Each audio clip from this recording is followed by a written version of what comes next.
The question ultimately reduces to a straightforward historical inquiry. If Jesus was verifiably dead at one point and demonstrably alive at a later point, a resurrection must have occurred, regardless of its supernatural implication. So here are 4 of the 12 minimal facts which create a historical case for the resurrection of Jesus Christ.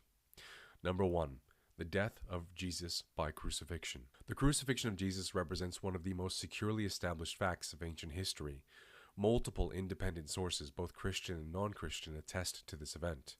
The Gospel accounts provide detailed descriptions of the crucifixion process, including Jesus' scourging, the carrying of the cross, and his eventual death. These accounts are corroborated by non-Christian sources, including Josephus, who writes, Pilate, at the suggestion of the principal men among us, condemned him to the cross. Tacitus, the Roman historian, confirms Jesus' execution under Pontius Pilate during the reign of Tiberius. The Jewish Talmud, which was especially anti-Christian, also references Jesus' execution, providing enemy attestation to this historical event. Number 2. The empty tomb. The empty tomb represents a crucial minimal fact supported by multiple lines of evidence. All 4 Gospels record that Jesus was buried in the tomb of Joseph of Arimathea, a member of the Jewish Sanhedrin. This detail is particularly significant as it would have been easily verifiable by contemporary readers. The Gospels also record women as the primary witnesses to the empty tomb, a detail unlikely to be invented given the low status of women's testimony in first-century Jewish culture. The early Jewish response to the empty tomb provides particularly strong evidence as well.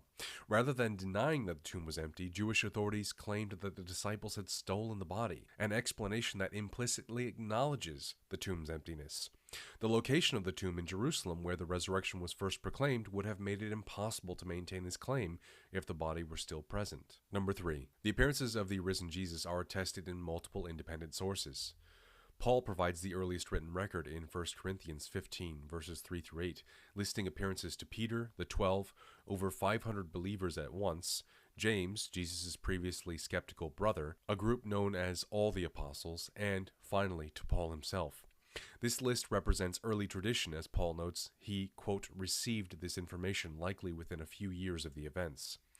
The Gospel accounts provide additional details of these appearances, including physical interactions such as touching Jesus' wounds, eating with him, and extended conversations. The varied nature of these appearances to individuals and groups, to believers and skeptics, indoors and outdoors, argues against both hallucination theories and